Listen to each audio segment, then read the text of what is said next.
Jadi sebenarnya gini Mbak, teman-teman remaja di sini tuh udah ngerasa masjid itu sebagai rumah. Nah,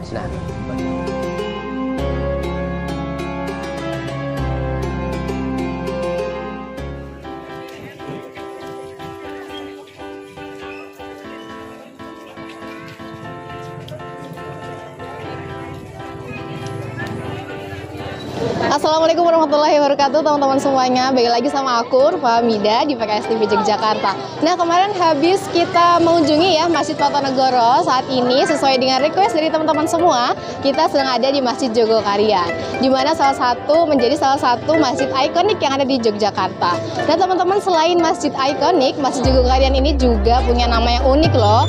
Karena kalau biasanya nih masjid-masjid yang kita tahu ya, ada Masjid Al-Falah, Masjid Al-Ikhlas, pokoknya pakai bahasa Arab deh. Nah, kalau Masjid Jogokarian ini pakai nama kampung. Nah, menarik banget kan? Untuk itu teman-teman semuanya ikutin terus ya. Dan kebetulan banget nih, saat ini sedang turun hujan, habis hujan. Tapi lihat ya, para pengunjungnya masih ramai. Dan tentunya hujan ini tidak mengurangi antusias dari para pengunjung untuk berkeliling di kampung Ramadan Jogokarian. Itu dia dari saya. Ikutin terus ya.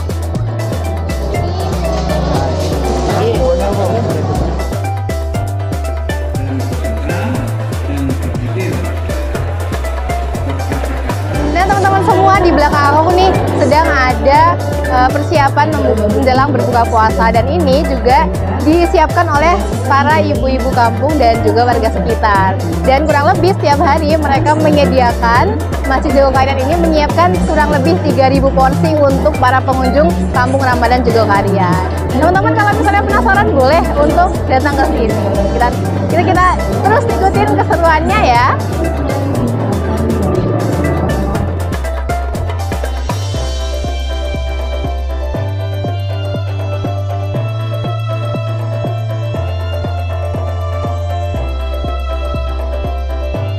Nah, barangkali teman-teman di sini juga ada yang tahu ya, Masjid Jogokarian dahulunya juga merupakan basis simpatisan dari Partai Komunis Indonesia.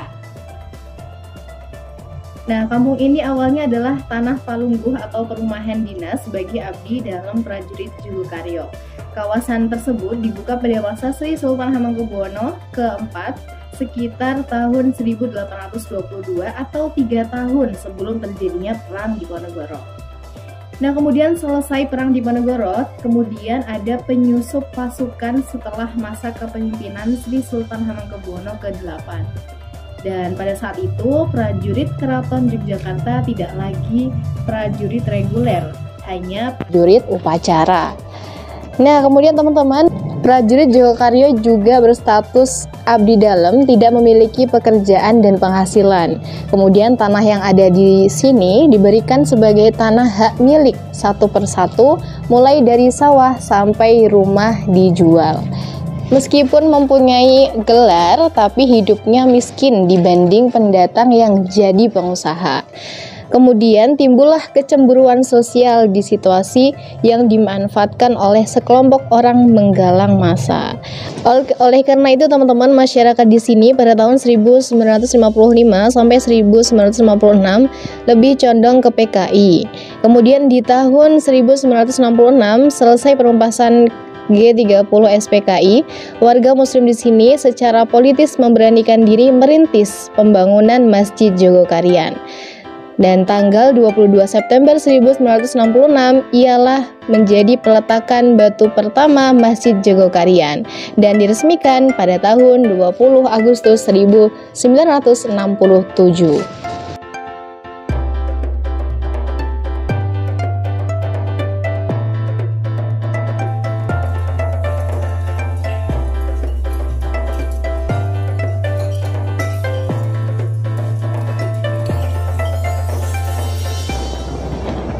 Oke teman-teman semua, alhamdulillah saya sekarang sedang bersama dengan salah satu pengurus Kampung Ramadan Jogokarian, dan saya Urfamida. Kenal dulu ya Mas, saya Urfamida. Saya Deliawan. Manggilnya apa nih, Om atau Mas? Mas aja. Kalau Om nanti terlalu tua. Betul ya. Mas Delian ya. Deliawan. Mas ada Deliawan. Nama pendeknya? Deli. Mas Deli. Oke Mas Deli, ini saya mau tanya-tanya ya. Ini kan di Kampung Ramadan Jogokarian ini sangat terkenal ya. Siapa sih yang nggak tahu KRJ gitu kan ya? Ibaratnya kayak ikoniknya Jogja lah, apalagi kalau di bulan Ramadan. Nah, kira-kira boleh sharing nggak kira-kira di kegiatan Kampung Ramadan Jogokarian tuh ada apa aja sih? Oke, baik, sebelumnya perkenalkan, saya Deliawan. Di sini saya perwakilan dari panitia KRJ. Sekarang udah masuk ke tahun yang 18. Nah, kemarin alhamdulillah pandemi juga tetap kita jalan, cuma ya di konsep dengan yang agak berbeda lah gitu. Oke, di KRJ ini tuh ada banyak kegiatan Mbak sebenarnya. Tapi yang acara kegiatan yang inti atau yang itu bisa menarik magnet teman-teman atau warga lainnya itu tuh takjilan dengan 3.000 porsi piring. Dan itu dimasak langsung sama ibu-ibu, jadi kita tidak pesan dari catering. Kemudian selain takjilan 3.000 porsi, kita ada pasar sore. Pasar sore itu ya kita memberikan wadah kepada warga, memberikan wadah kepada UMKM yang ada di Jogokarian untuk bisa menjual produknya. Jadi ya intinya bareng-bareng aja lah, makmurin. Gratis ya itu? Gratis. Gratis. Alhamdulillah. Nah, tadi yang gratis itu gimana tuh caranya supaya semuanya tetap dapat fasilitas tapi tidak menzalimi yang lain gitu lah istilahnya? Kan masih banyak ya yang daftar ya? Nah, gimana itu ceritanya? Baik, sebenarnya kalau masalah fasilitas atau dapat atau enggak, mesti banyak yang nggak dapat juga ya. Karena kan di sini kan terbatas cuma di Kampung Jogokarian. Jadi ya untuk pedagang kita fokuskan dulu untuk warganya. Yang pertama kita fokuskan untuk UMKM dulu. Ini kan di sini ada UMKM binaan nih, binaan masjid. Nah, itu di-up dulu, kemudian nanti kita berikan kesempatan warga yang ingin berjualan, baru kita buka untuk yang umum, yang luar. Nah, biasanya yang luar ini yang rebutan gitu ya? Yang rebutan. Oh, berarti ada slotnya untuk warga sekitar berapa, untuk yang luar berapa? Ada. Berapa tuh? Untuk yang warga dan UMKM itu 80%. 80% UMKM binaan. Binaan. Kemudian yang untuk sisanya itu 20% dari luar gitu. Kita di sini ada 270-an pedagang. 270-an?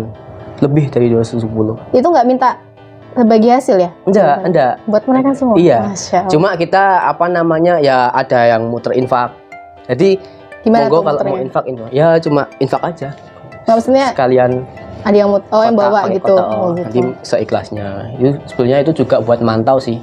Kan biasanya ada nih yang 1-2 hari nggak jualan, terus atau ada pedagang yang nakal yang masuk. Nah, itu sekalian patroli kayak gitu. Gitu. Terus gimana cara mengkondisikannya supaya yang jualan tuh selalu kudu datang selama 30 hari. 30 hari ya itu? 30 hari full. Nah, sebenarnya kalau di aturan KRJ pasar sore itu tuh yang wajib jualan itu cuma 2 pekan. 2 pekan awal. Dan nanti pekan yang terakhir silahkan mau jualan silahkan, enggak ya silahkan. Karena kan beberapa tahun juga dievaluasi, ada yang udah mudik, ada yang udah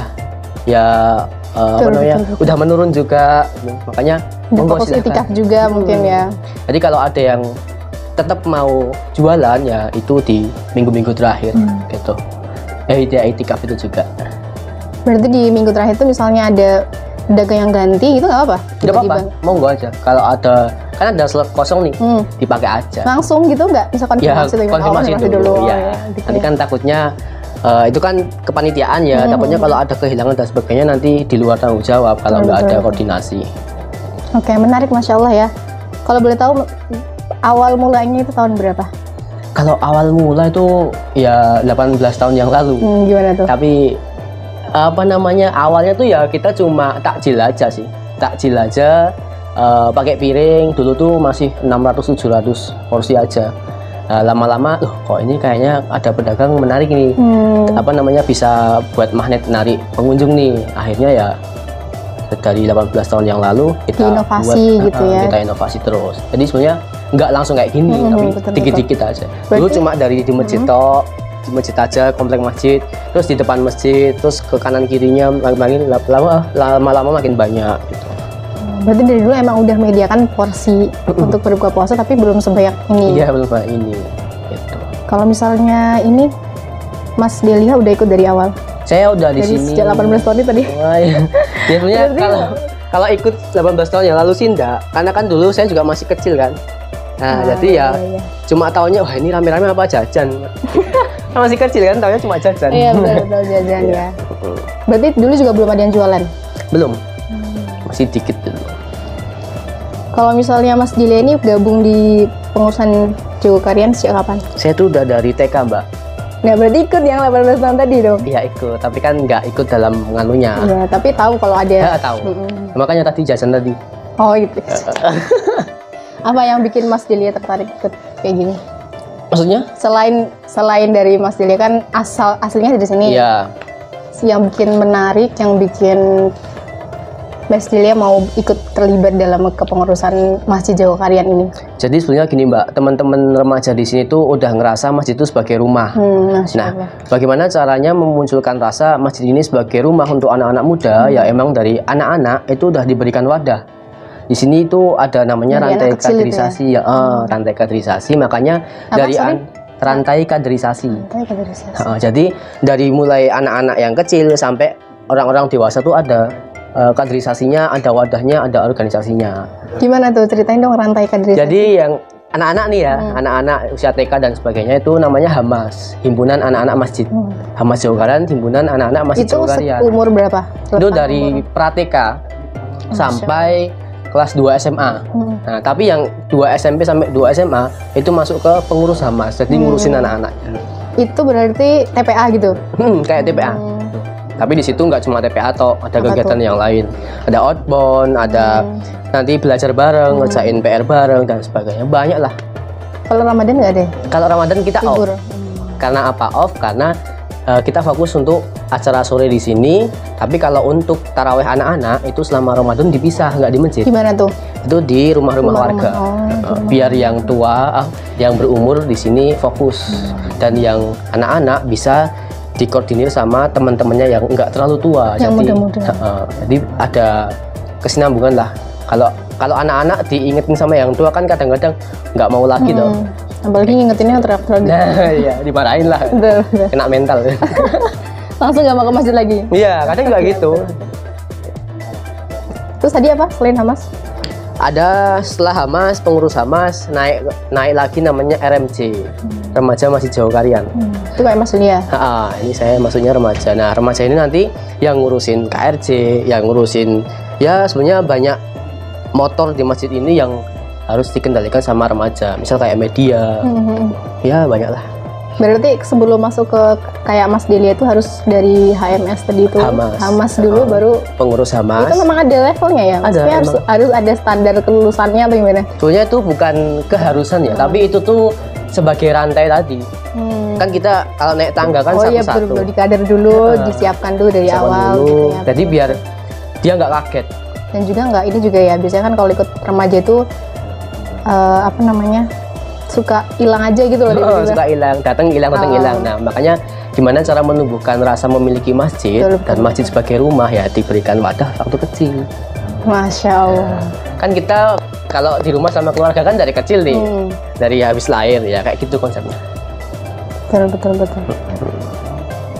Kalau khusus Ramadan nih, Jogokarian tuh apa aja sih kegiatannya, aktivitasnya, selain tadi ada KRJ, terus tarawihnya tuh gimana? Misalnya ada 2 kloter atau bagaimana?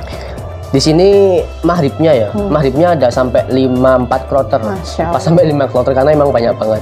Kemudian nanti ada taraweh itu nanti ada apa namanya kultum dulu, sama ustadz-ustadz lokal, kultum, habis kultum baru mulai taraweh. Nah kalau untuk tarawehnya sendiri kita ada hafiz Quran dari hafiz, dan kebetulan 2 imam utamanya di Masjid Jogokarian itu tuh masih kuliah. Dan kuliahnya di UNY semua. Enggak. Saya cuma aja support gitu. Nah, ini masih kuliah semua. Emang kita carinya yang muda biar masjid itu isinya anak-anak muda semua. Kemudian nanti ada taraweh. Taraweh itu kalau setiap Kamis malam ada taraweh ala Madinah. Itu nanti bacanya 1 juz. Masya Allah. Nah, kayak gitu. Kemudian nanti setelah taraweh kita juga ada kajian, tapi itu nggak tiap hari ya, tematik. Itu ada Jogotalk sama Dalan Bali Series. Apa tadi? Jogotalk. Itu apa itu? Itu sejenis talk show sih.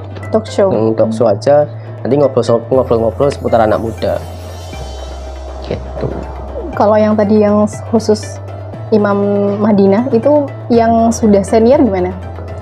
Lama imamnya ke 1 juz kan pasti kan ada yang berumur kan nggak kuat tau berdiri Ya. lama-lama. Ya emang ada sih, awalnya ada yang kayak gitu pasti, tapi kan itu kan udah menjadi kebiasaan.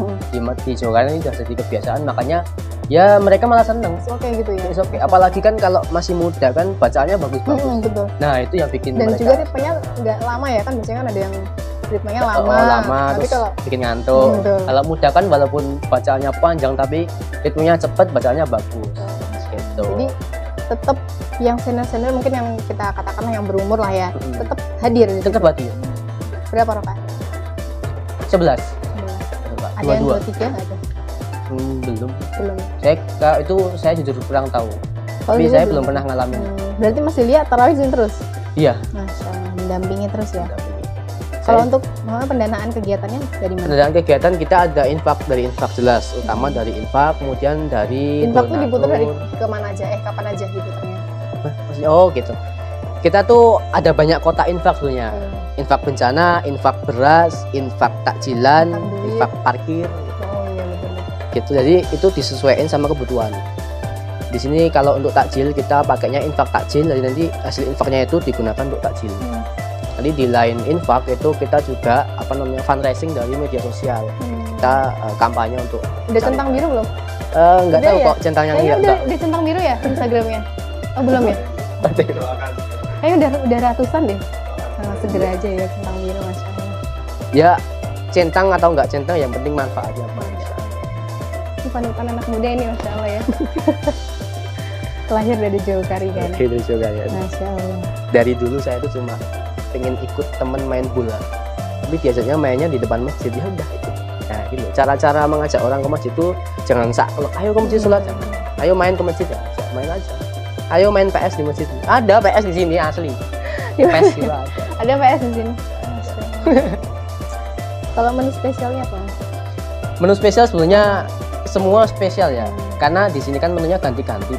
Tapi yang bikin spesial itu sebenarnya bukan menunya, tapi cara penyajiannya. Nah, kok bisa? Pakai gitu? piring dan melibatkan banyak orang. Jadi orang yang berkontribusi dalam Ramadan dan merasakan senangnya menyambut Ramadan itu ya terasa dari situ. Kita pakai piring, nyiapin bareng-bareng 3.000 porsi, habis itu nyuci piringnya bareng-bareng. Kayak gitu. Jadi yang bikin favorit kayak gitu. Kalau kita tahu kan masih Jawa Karian di Jogja ya, ada nggak kira-kira menu khusus yang mencirikan khas Jogja, misalnya gudegnya kayak apa, sayur gorinya, atau kemarin saya ke masjid sebelah itu Cok Genem namanya, Cok Genem ya. dari keraton. Oh. Nah, ada nggak? Oke, kira-kira? kalau yang menggambarkan kota yang apa, sangat Jogja, Jogja banget gitu loh, ada nggak? itu ada Cok Genem. Cok Genem. Di sini juga ada Cok Genem. Kemarin baru sekali sih. Jadi nanti ke depan ada lagi. Jadi ada sih menunya apa aja besok itu ada di IG Masjid Jawa Karian. Tapi sementara berarti yang khas Jogja Cok Genem tadi itu ya. Kita kan fokusnya ke kuah ya.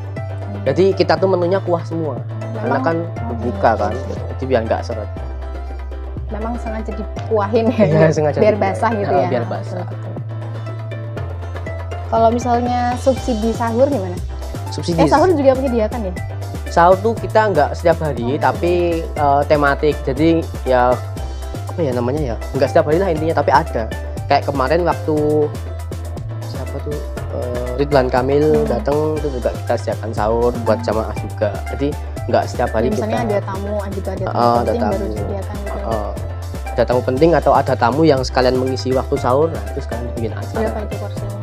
Nggak banyak sih sebenarnya. Kalau kemarin kita sediain 100 porsi itu aja sisa. Jadi kalau sahur tuh susah ya, Mbak. Jadi gimana ya? Oh, iya. Kan banyak orang tuh yang sahurnya di rumah kayak gitu. Jadi kadang dikasih porsi segini, turah, ya apa? Sisa, kayak gitu. Turah tuh apaan? Turah. Tahu turah, Mbak? Tahu dong bahasa Jawa kan. Tapi kita kan Jawa, Oh iya. Jogja banget. Oke. Terus kalau Oh iya, yang subsidi sahur tadi itu kemarin kita di awal Ramadan bagi sembako. Bagi sembako untuk ya monggo digunakan warga. Sembako langsung beras, gula Beras, gitu. gula, lauk gitu. Kayak frozen juga ada, ini dikasih. Jadi sekalian pengajian. Jadi kemarin tuh tarawih pertama habis tarweh pengajian bentar, kemudian dibagi seperti sahur. Itu dananya dari infak itu tadi? Iya. Berapa ini? Berapa tentengan? Aduh, saya Tentengan kurang tahu nggak? Tentengan tuh ya itu tentengan tahu. Tentengan. Itu kurang tahu Mbak kemarin bayarnya berapa. Tapi itu dibagi rata sama keluarga-warga. Oh ya, anyways, ini kan Johokarian terkenal dengan jamaah subuhnya itu kayak sholat Jumat, ya kan? Itu gimana sih ceritanya? Ceritanya yang menarik tuh apa? Kok saya tuh lihat di Instagram ya, sampai di situ kan Iya, jalan-jalan sampai buat jalan, jualan itu kan? Jadi sebetulnya banyak ya Mbak program-program itu, salah satunya kita tuh punya misi. Betul. Gimana caranya sholat subuh tuh kayak sholat Jumat. Nah, salah satu program yaitu namanya Pasar Rakyat. Pasar Rakyat. Jadi kita kita bagikan voucher 10.000 untuk siapa aja yang sholat di sini.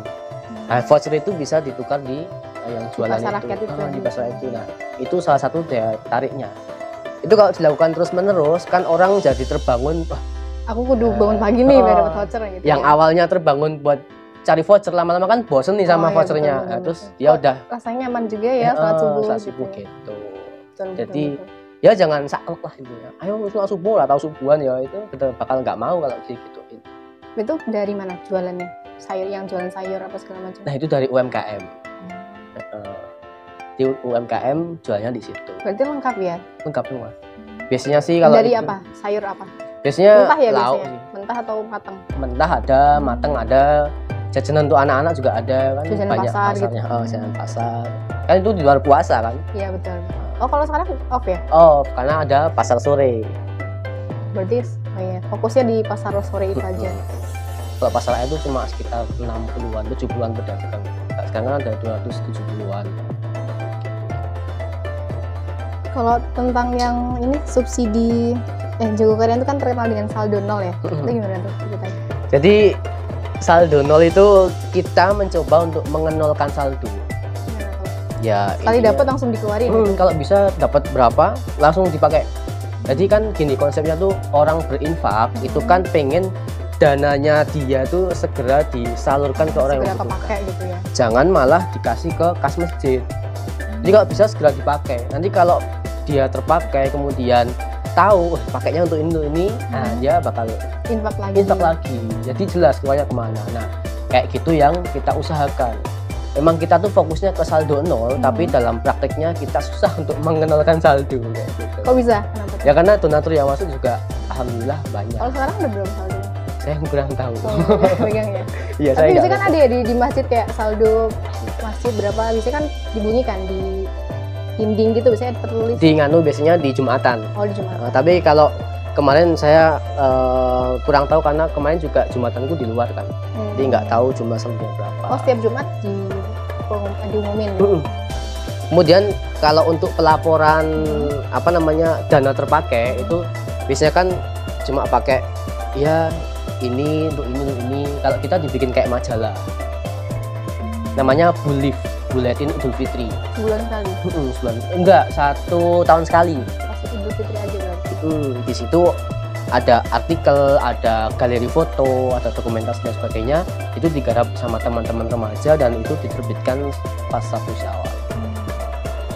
Intinya emang melaporkan keuangan, tapi kita kemas dengan sesuatu yang menarik. Itu contohnya tuh. Itu berarti dibagi sama orang-orang yang sholat id di sini? Terlepas dia warga sini atau warga luar? Iya, untuk umum aja sih. Biasanya kalau ada tamu juga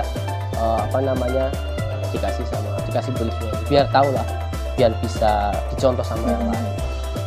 Menarik banget ya teman-teman semuanya. Satu lagi nih terakhir ya, ini kan pengurusnya pemuda ya, yang perempuan ada? Ada. Berapa yang perempuan? Kalau jumlahnya nggak tahu ya Mbak, jujur nggak tahu. Tapi kalau ada emang ada. Gitu. Karena kan terbagi ya, ada yang di masjid, ada yang ngurusi tarawehan. Yang ngurusin anak-anak juga ada terlibat. Kalau misalnya ini teman-teman yang lagi nonton di sini, misalnya mau datang ke sini jadi volunteer gitu, bisa nggak kira-kira? Monggo silahkan. Kalau ada yang mau jadi relawan, misalnya untuk bantuin milah sampah, kayaknya tadi belum milah ya sampahnya ya. Kita milah sampah habis sholat maghrib. Oh, itu dipilah tapi ya di akhirnya? Enggak sih. Cuma kita ambil aja. Tadi saya juga sempat bantuin sih, itu saya bilang sama masnya, ini nggak dipilah mas, enggak gitu kan? Enggak dipilah. Biasanya langsung dibuang. Tapi di tempat sampah ada yang milah sendiri. Oh gitu. Gitu. Ya buat teman-teman nih silakan yang jago milah sampah boleh dibantu Mas Delia ya. Ya monggo persampahan. Ya, betul. Jadi kalau misalnya teman-teman di luar Jogja maupun Jogja boleh ya kesini. Biasanya sih Jogja. Kalau di luar Jogja kan jauh ya. Barangkali misalnya dia punya kos di sini, iya. ada orang rantau boleh ya. Boleh, monggo. Konfirmasi kemana? Langsung ke Masjid Jogokarya. Langsung ke Instagram aja. Atau misalnya langsung bantuin aja, ada gawean apa bantuin gitu. Sebenarnya lebih enak koordinasi dulu ya, karena kan dulu ya. ada beberapa pengurus itu yang ini siapa ini kok nggak iya, kenal. bener-bener. Kalau dikoordinasikan kan lebih enak. Oke gitu aja teman-teman, insya Allah ya kita akan ngobrol-ngobrol lagi dengan teman-teman pemuda di lain masjid yang tentunya juga nggak kalah keren dari Mas Delia ini.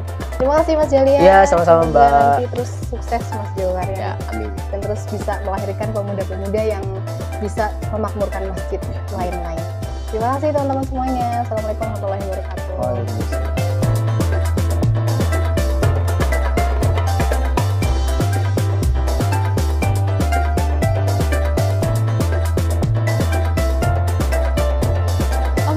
Itu tadi keseruan di Masjid Jogokarya. Nah, gimana, seru banget kan obrolan aku sama ketua panitia Kampung Ramadan Jogokarya. Pokoknya teman-teman harus cobain sendiri menu-menunya, harus cobain buka bersama di sini, harus ikut kajiannya juga. Pokoknya Masya Allah keren banget dan rame banget, selalu rame. Itu dulu ya dari saya, teman-teman semua. Jangan lupa kalau misalnya ada yang request, ada yang mau request, ada yang mau usul, silahkan boleh komen di kolom komentar. Dan jangan lupa like, comment, dan subscribe. Terima kasih. Assalamualaikum warahmatullahi wabarakatuh.